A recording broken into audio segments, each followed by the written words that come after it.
got Mr. S.L. Bansal, who's Chairman and Managing Director at the Oriental Bank of Commerce, joining us on the show from Delhi. Mr. Bansal, firstly, congratulations on your appointment as the new Chairman of OBC. To begin with, tell us what your future plans for the bank are. Thank you very much.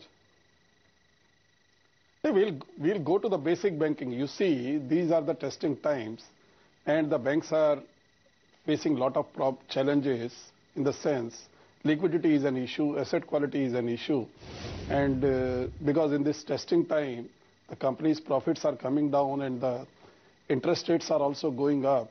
I believe that in the next 3 months to 6 months time, the environment will improve. And going forward, we believe that Oriental Bank of Commerce will have a great future ahead. We'll improve our CASA, we'll improve our asset quality. A lot of recovery is happening. And we believe that by March 2012, we will be at somewhere 2,80,000 crore business and improving the profit as compared to last quarter. We will be showing a good growth. All right, Mr. Bansal, afternoon. This is Avan joining in. If you could just tell us what kind of targets that you're setting out in order to improve the return ratios, as the ROA stands at 0.8%. Do you plan to make any changes to the credit and deposit mix? Now it is decade. Now we are in the last month of the financial year. I trust that if we can maintain this 0.8% return on asset in this year, then we'll be perfectly okay with us. And going forward next year, FY13, we would like to improve it to plus 1% and above. Right now, Mr. Bansal, your CASA deposits or your low-cost deposits are at just slightly above 22%, which when compared to your peer group is significantly lower.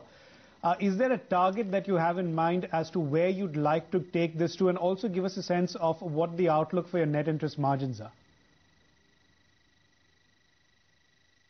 Hey, look at, there are 2-3 factors because of which the CASA is low in our bank. Number one, because of the rising interest rate scenario, the CASA is low. In all public sector banks, a lot of money is being migrated from saving bank and current deposit to the retail term deposit.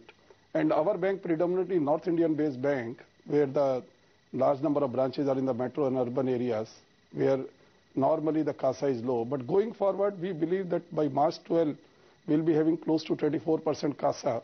And next year, FY13, we will be reaching close to 30% so that we can match our peer. And with respect to any announcement on capital infusion by the Government of India during the budget, is there an expectation of the same?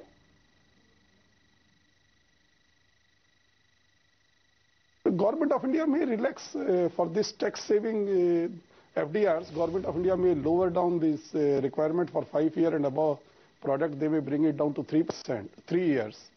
And which I believe will help the banks in mobilizing good amount of deposit in the retail term deposit. Right now, Mr. Bansal, just focusing on your problem loan position, you've got a not so small exposure to state electricity boards. How's the dialogue going with them in terms of getting that exposure restructured?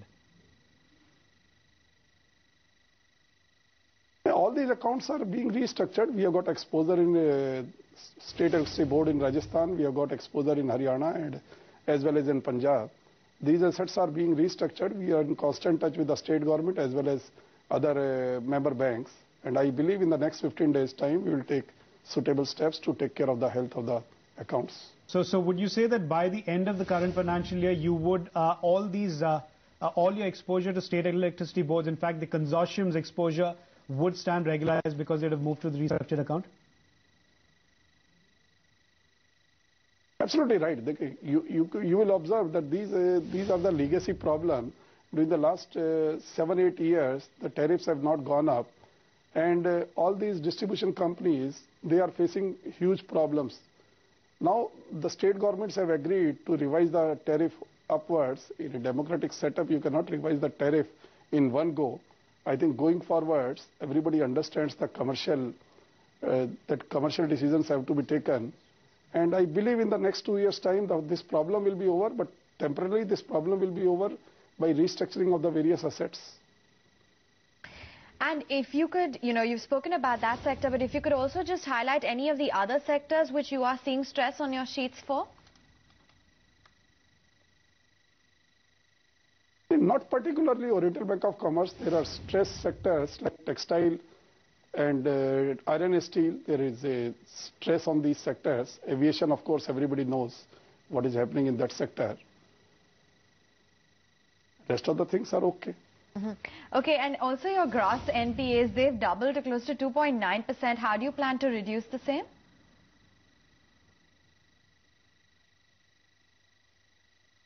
Going forward, March 12, we would like to keep it below 3%. But March 13, our entire focus will be on these three things: improving the CASA, maintaining the asset quality so that we can brought it down to 2.5 by March 13.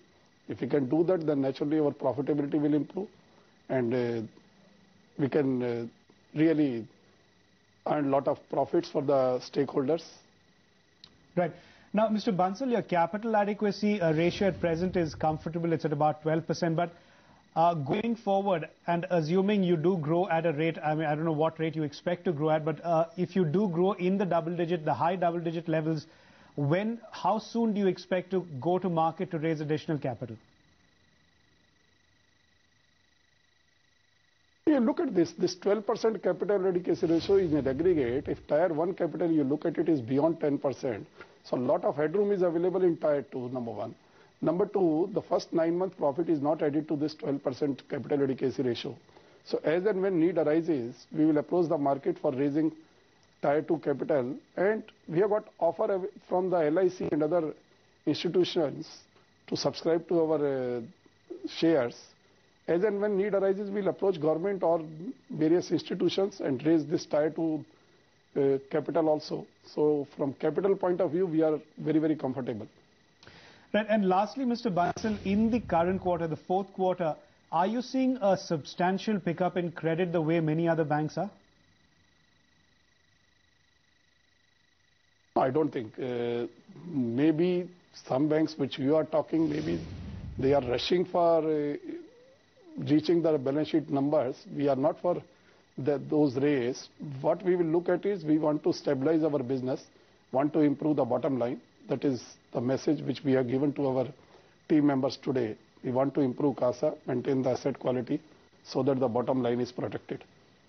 Sure. So, just taking the issue back to the credit growth aspect, how much would you put the credit growth? I mean, this is going by RBI data that is being brought out. How much would you attribute to pure credit growth, and how much would you attribute to the fact that because commercial paper rates have gone up very sharply because of the liquidity crunch we're seeing, a lot of AAA companies that were borrowing in the commercial paper market are returning to the bank credit market. So would you attach a large part of the credit growth to that factor?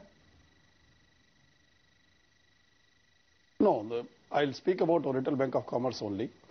I think industry average growth will be close to 16%, and the Oriental Bank of Commerce credit growth will be close to 19% for FY12. So I'm not unduly worried because we are not looking at numbers. Still our credit growth is good, and we are happy with that. Mr. Bansal, appreciate you taking the time out and joining us right here on ET Now. Congratulations once again, and hope to see you a lot more.